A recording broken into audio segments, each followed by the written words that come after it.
9 अक्टूबर को करवा चौथ का पर्व मनाया जाने वाला है, जिसे लेकर वडोदरा के बाजारों में करवा समेत के सामान की बिक्री शुरू हो चुकी है। तब महिलाएं बड़ी तादाद में खरीदारी करने के लिए भी पहुंच रही है।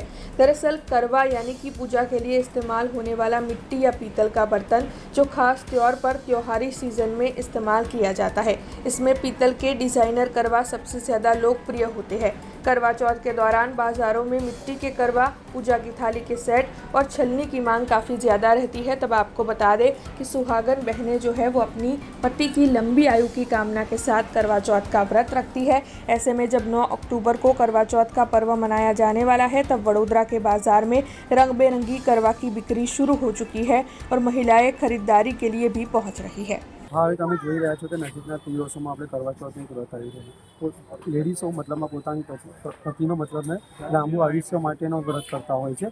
હવે એમાં માટીનું જે કરવો આવે છે એનું બહુ જ મહત્ત્વ હોય છે। માટીના કરવાનું એટલે મહત્ત્વ હોય છે કે પંચધાતુથી બનેલા હોય છે, જેવું કે માટી, આકાશ, વાયુ, અગ્નિ એવી રીતના બનેલું હોય છે, એટલે માટીનો કરવાનું બહુ જ મહત્ત્વ હોય છે।